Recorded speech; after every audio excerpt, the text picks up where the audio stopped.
अब इस सेशन में अपन देखेंगे कि किस तरह से किसी क्लास के अंदर हम कंस्ट्रक्टर और डिस्ट्रक्टर यूज़ कर सकते हैं। Now what is constructor? First of all we will see that what is constructor. Constructor जैसे कि वर्ड से हमको पता चल रहा है कि it is use to construct some value. Constructor जो रहता है वो एक स्पेशल टाइप का मेंबर फंक्शन रहता है आपकी क्लास का। ठीक है, तो किसी भी क्लास में जैसे हम कंस्ट्रक्टर डिफाइन करते हैं तो जैसे कि मैंने अभी बताया आपको कि कंस्ट्रक्टर का मेन काम क्या है, वैल्यू को कंस्ट्रक्ट करना, ऑब्जेक्ट को कंस्ट्रक्ट करना। ठीक है, और इसका मेन वर्क रहता है वैल्यू को इनिशियलाइज करना। ठीक है, अभी जैसे एग्जांपल अपन देखेंगे डेमोन्स्ट्रेशन तो उसमें पता चलेगा। और डिस्ट्रक्टर जो रहता है, डिस्ट्रक्टर जस्ट अपोजिट काम करता है कंस्ट्रक्टर के। ठीक है, अभी कुछ फीचर्स अपन देखेंगे तब अपने आप समझ में क्लियर आ जाएगा कि कौन चीज़ कंस्ट्रक्टर है, कौन सी चीज़ डिस्ट्रक्टर है। ठीक है, तो डिस्ट्रक्टर का काम क्या रहता है, कोई भी चीज़ को डिस्ट्रॉय करना। और जनरली हम इसको यूज़ करते हैं मेमोरी को डिस्ट्रॉय करने के लिए, या फिर जो वेरिएबल रहते हैं उनको मतलब उनका जिससे मेमोरी लोकेशन जो रहता है, जब ऑब्जेक्ट बनता है तो आपको मेमोरी लोकेट होती है, और जब मेमोरी आपका ऑब्जेक्ट डिस्ट्रॉय होता है, ख़त्म हो गया उसका काम, तो अब आपको मेमोरी डीलोकेट करना है। ठीक है, जनरली हम डिस्ट्रक्टर का इसमें यूज़ करते हैं। ठीक है, कंस्ट्रक्टर डिस्ट्रक्टर के प्रोग्राम के लिए सपोज हमने वापस नोटपैड ओपन किया, इसको सेव किया फाइल को, ऑल फाइल्स, और यहाँ पर सपोज मैं कंस्ट्रक्टर डॉट सी एस के नाम से ही बना देता हूँ। ठीक है, suppose using system. Now suppose हमने एक क्लास बनाई स्टूडेंट नाम से मैंने एक क्लास बना ली। ठीक है, और इस स्टूडेंट के अंदर हमने कुछ वेरिएबल ले लिए। सपोज मैंने इंटीजर टाइप का एक रोल नंबर करके एक वेरिएबल ले लिया, एक स्ट्रिंग टाइप का नेम वेरिएबल ले लिया हमने, और स्ट्रिंग टाइप का ही एक मैंने सपोज सिंपल नेम ले लिया हमने, सिंपल। अभी दो चीज़ें ले लें, और ठीक है, दो चीज़ें ले ली हमने सिंपल। ठीक है, अब इसके बाद में अब देखो क्या रहता है कि अगर सपोज मैं नॉर्मली कंस्ट्रक्टर की हम बात नहीं कर रहे हैं, सिंपल अगर मुझे क्या करना है कि मुझे इनकी वैल्यू इनिशियलाइज करनी। ठीक है, तो मैंने लिखा पब्लिक वॉइड, और मैंने लिखा सेट डेटा नाम का एक फंक्शन बना दिया है। और सेट डेटा नाम के फंक्शन में मैंने दो वेरिएबल ले लिए, एक इंटीजर टाइप का लिया आर, और एक लिया स्ट्रिंग टाइप का हमने ले लिया एन वेरिएबल। और यहाँ पर मैंने सेट डेटा के अंदर रोल नंबर इक्वल टू लिखा आर, और नेम इक्वल टू लिखा हमने एन। ठीक है, सिंपल हमने क्या किया है कि एक सेट डेटा नाम का फंक्शन बनाया है, it is user defined function है ना। तो उसके अंदर दो वेरिएबल ले लिया आर और एन, आर का टाइप इंटीजर, एन का टाइप है स्ट्रिंग। ठीक है, आर के अंदर जो भी वैल्यू आएगी उसको हमने रोल नंबर वेरिएबल में डाल दिया, और एन के अंदर जो वैल्यू आएगी उसको नेम के अंदर डाल दिया। ठीक है, और इसी तरह से एक और बना दिया मैंने, पब्लिक वॉइड गेट डेटा है ना, और इसके अंदर कोई पैरामीटर पास नहीं किया, और सिंपल इसमें मैंने लिखा कि कंसोल डॉट राइट लाइन, और राइट लाइन में हमने लिखा कि रोल नंबर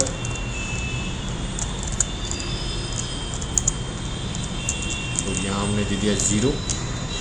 ठीक है, और कामा लगाकर हमने लिख दिया रोल नंबर। तो आफ्टर दैट वापस कंसोल डॉट राइट लाइन, और यहाँ पर हमने लिखा नेम कॉलन और 0, तो यहाँ पर हमने वेरिएबल ले लिया नेम। ठीक है, तो ये अपनी एक क्लास बन गई। इसके बाद एक क्लास और मैंने बनाई, पूरा कर लिया। एक क्लास और अपन बनाते हैं यहाँ पर, क्लास टेस्ट, जिसके अंदर हम इसको टेस्ट करेंगे। यहाँ हमने public void public static void main, एक फंक्शन बनाया। इस फंक्शन के अंदर हमने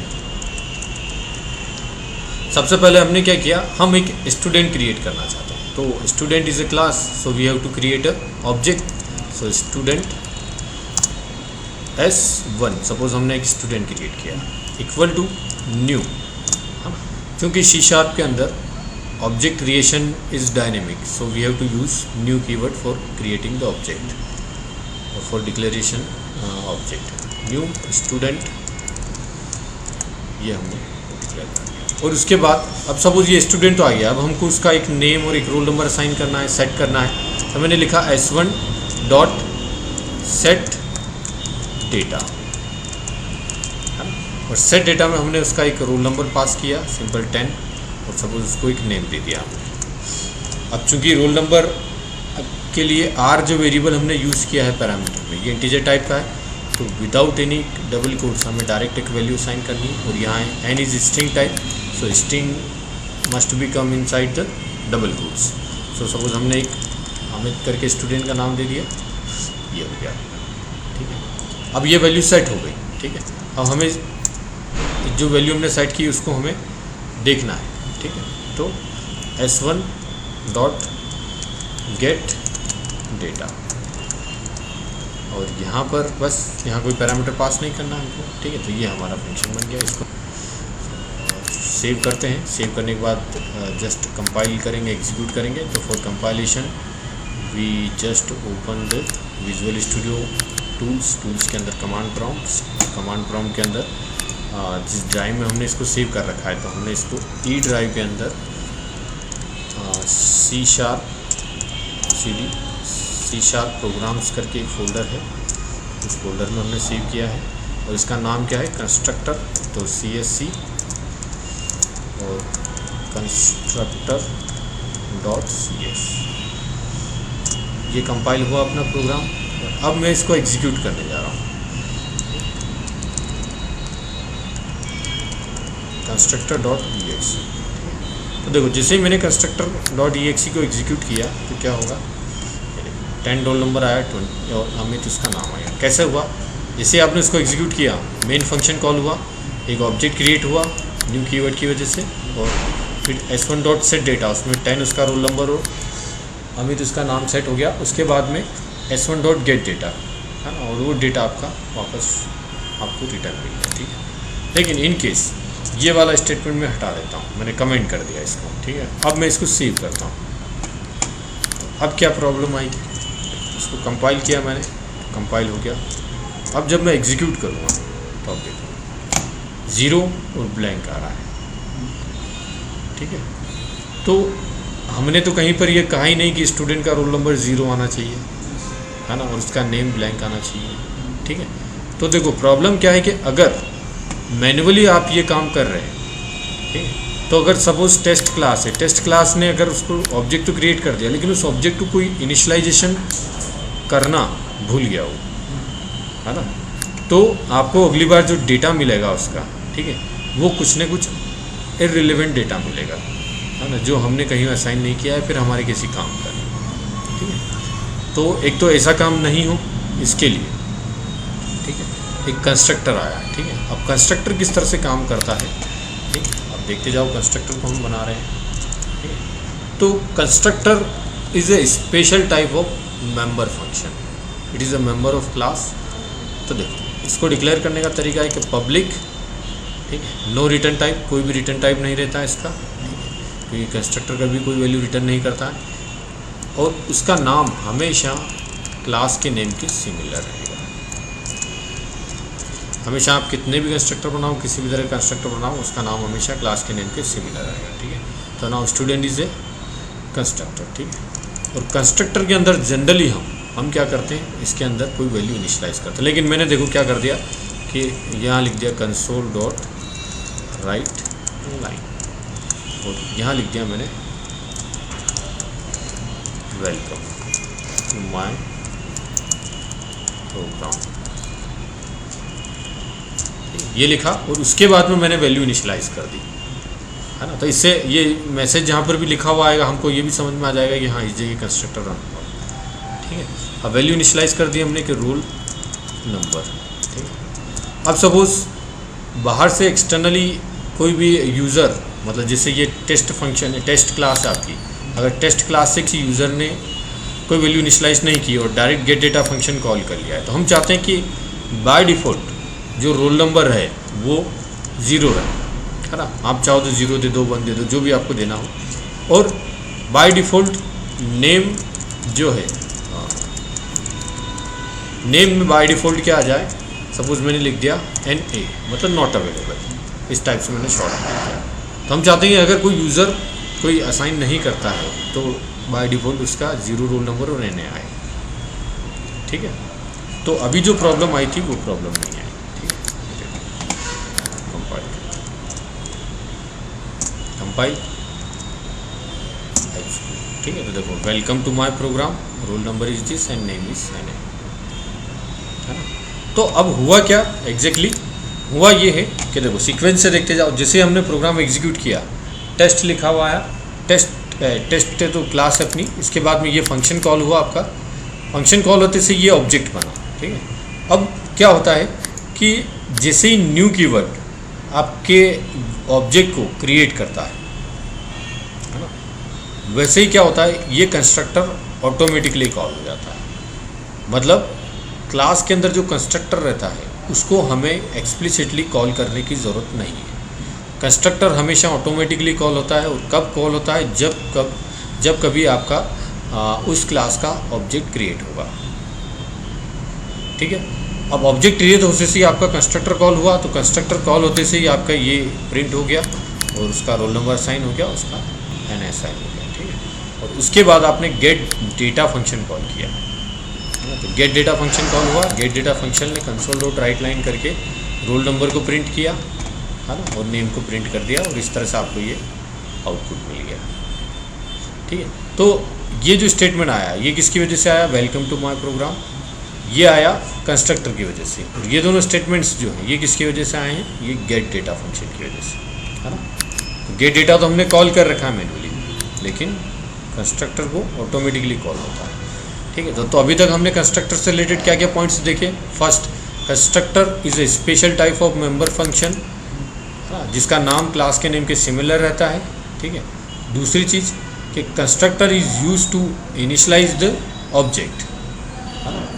थर्डली, कंस्ट्रक्टर को हमें कॉल नहीं करना पड़ता, it is called automatically whenever object is created.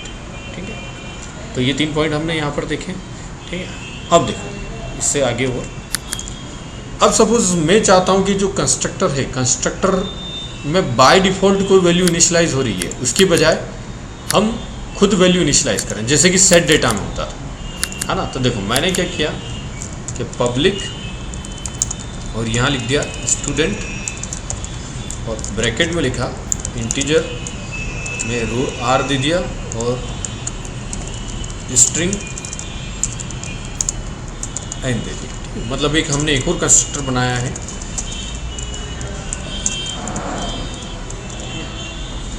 Last में हमने क्या किया है, कंस्ट्रक्टर और बनाया है, तो जिसको मैंने लिखा है कंसोल डॉट राइट लाइन।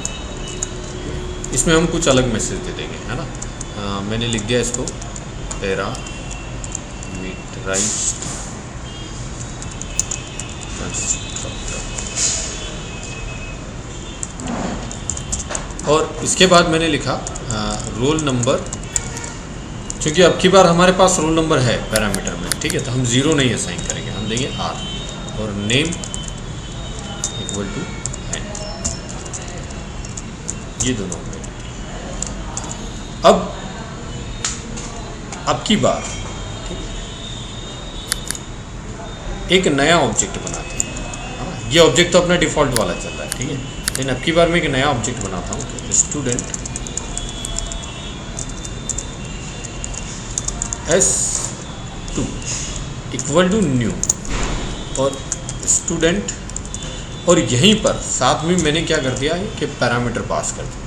तो एक 11 नंबर का मैंने एक पैरामीटर लिया है, और मैंने सपोज बंटी नाम से एक स्टूडेंट बना दिया है। ठीक है, कुछ भी अपन स्टूडेंट का नाम दे सकते हैं। ठीक है, अब ये जो हमने इस तरह से जो ऑब्जेक्ट बनाया कि न्यू के बाद में स्टूडेंट के अंदर जो पैरामीटर पास किए हैं, ठीक है, तो ये उस कंस्ट्रक्टर को कॉल करेगा जिसके अंदर दो पैरामीटर हो, पहला एक इंटीजर टाइप का हो और दूसरा एक स्ट्रिंग टाइप का हो। उस तरह का कंस्ट्रक्टर कौन सा है? ये। तो जैसे ही आपका ऑब्जेक्ट बनेगा तो अब की बार ये कंस्ट्रक्टर कॉल होने की बजाय ये वाला फर्स्ट। ठीक है, तो अब मैं क्या करता हूँ कि S1 की जगह मैं सिंपल इसको लिख देता हूँ S2 गेट डेटा। तो अब की बार आपका जो S2 का डेटा है वो आपको दिखाई देगा, S1 वाला नहीं दिखाई देगा। इसको मैंने सेव कर लिया। पहले सेव करने के बाद अपन इसको कंपाइल करते हैं वापस से हम। ये कंपाइल हुआ, कोई एरर नहीं। ठीक है, फिर इसको एग्जीक्यूट किया तो अब की बार देखो पैरामीटराइज कंस्ट्रक्टर, लेकिन ऊपर देखो वेलकम टू माय प्रोग्राम ये भी लिखा हुआ है ना, और पैरामीटराइज कंस्ट्रक्टर और ये वैल्यू आ गई। ठीक है, अब देखो ये वेलकम टू माय प्रोग्राम क्यों आया? क्योंकि इसके अंदर पहले S1 ऑब्जेक्ट बना है, तो वो ऑब्जेक्ट बना तो उसका कंस्ट्रक्टर तो कॉल हुआ ही हुआ। ठीक है, और उसके कंस्ट्रक्टर मतलब S1 जो ऑब्जेक्ट था उसके वेरिएबल में वैल्यू भी आ गई, वो डिफ़ॉल्ट वाली ये 0 और n है। ठीक है, और ऐसे ही S2 ऑब्जेक्ट बना तो आपका दूसरा पैरामीटर कंस्ट्रक्टर चला जिसमें लिखा हुआ था पैरामीटराइज कंस्ट्रक्टर, और उसमें रोल नंबर और नेम कहाँ से आ गए जो आपने पैरामीटर में यहाँ से पास किए थे।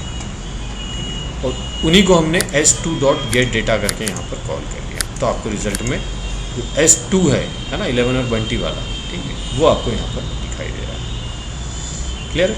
तो देखो यहाँ पर कुछ और पॉइंट्स अपने सामने आए हैं कि हम कंस्ट्रक्टर के अंदर पैरामीटर भी पास कर सकते हैं। ठीक है, जब आप किसी कंस्ट्रक्टर को पैरामीटर के साथ में बनाते हैं इस तरह से, तो this constructor is known as parameterize constructor. ठीक है, पैरामीटराइज कंस्ट्रक्टर को कॉल करने के लिए या फिर उसमें पैरामीटर पास करने के लिए क्या करेंगे हम कि हम एक ऑब्जेक्ट बनाएंगे, और जब कभी आप ऑब्जेक्ट बना रहे हो तो ऑब्जेक्ट बनाते वक्त न्यू कीवर्ड के बाद में जो आपने क्लास नेम लिखा है उसमें आप क्या करोगे, पैरामीटर की वैल्यू असाइन कर दोगे। तो ये पैरामीटर जाएंगे यहाँ पर। ठीक है, एक और चीज़ यहाँ देखो, स्टूडेंट एक क्लास के अंदर दो कंस्ट्रक्टर आ गए, है ना, और सेम नेम है दोनों का, क्योंकि दोनों कंस्ट्रक्टर है तो क्लास नेम के सिमिलर ही होना चाहिए। ठीक है, तो this is known as constructor overloading. जैसे मेथड ओवरलोडिंग होती है वैसे ये क्या हो गई आपकी कंस्ट्रक्टर ओवरलोडिंग, जहाँ पर हमने एक नाम से दो कंस्ट्रक्टर बना रखे हैं। मतलब we can also overload the constructor. ठीक है, तो ये चीज़ आपको यहाँ पर ध्यान रखना। सिमिलरली एक डिस्ट्रक्टर होता है। डिस्ट्रक्टर का काम क्या रहता है? देखो, जैसे ही ऑब्जेक्ट क्रिएट हुआ वैसे ही आपका कंस्ट्रक्टर कॉल हुआ। अब जैसे ही ऑब्जेक्ट डिस्ट्रॉय होगा वैसे ही आपका डिस्ट्रक्टर चलेगा। सबसे पहले हम देखते हैं डिस्ट्रक्टर हम बनाते कैसे हैं। तो destructor is also a special type of member function, जिसका नाम भी क्या रहता है कि आपके क्लास नेम के सिमिलर रहता है। बस उसमें डिफरेंस क्या है कि उसमें एक टिल्ड ऑपरेटर आपको आगे लगाना पड़ता है। ये टिल्ड ऑपरेटर हमने इसके आगे लगा दिया। ठीक है, इसको भी आप पब्लिक डिफाइन कर दो, बाय डिफ़ॉल्ट वैसे भी पब्लिक रहता है। और इसके अंदर सिंपल मैंने एक मैसेज लिख दिया ताकि हमको पता चल जाए कि कब कब मेरा डिस्ट्रक्टर कॉल हो रहा है। ठीक है, तो मैंने लिखा कंसोल डॉट राइट लाइन, और यहाँ पर हमने लिख दिया डिस्ट्रक्टर। ठीक है, तो ये जब जब डिस्ट्रक्टर लिखा हुआ होगा हमें समझ में आ जाएगा कि हाँ ये डिस्ट्रक्टर आपका। डिस्ट्रक्टर के अंदर कोई पैरामीटर नहीं आता है, डिस्ट्रक्टर कभी ओवरलोड नहीं होता है ना। डिस्ट्रक्टर क्लास में एक ही रहेगा हमेशा। ठीक है, डिस्ट्रक्टर को भी आपको कॉल करने की ज़रूरत नहीं पड़ेगी। तो ये सारी चीज़ें कुछ कॉमन है, आपको याद रखनी है। ठीक है, तो देखो इसको पहले मैंने कंपाइल किया। Okay, there is error, constructor error the modifies. अच्छा ठीक है, ये डिस्ट्रक्टर आप डिस्ट्रक्टर के आगे मॉडिफायर्स लगाने की ज़रूरत नहीं है हमको। सेव करने के बाद इसको हम वापस से कंपाइल करते हैं। ठीक है, तो ये कंपाइल हो गया आपका, और आफ्टर दैट एग्जीक्यूट दिस।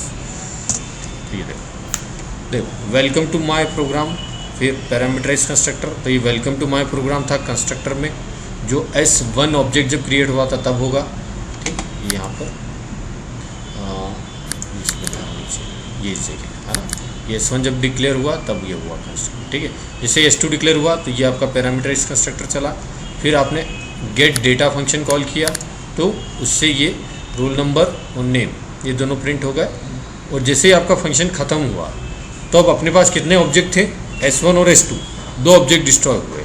तो हर ऑब्जेक्ट के लिए डिस्ट्रक्टर एक बार चला, तो इसीलिए आपके पास दो डिस्ट्रक्टर लिखे हुआ है और वो एंड में लिखे हुआ है, मतलब सारा काम होने के बाद में आपका डिस्ट्रक्टर कॉल हुआ, ठीक है। तो ये रहता है आपका डिस्ट्रक्टर, ठीक है।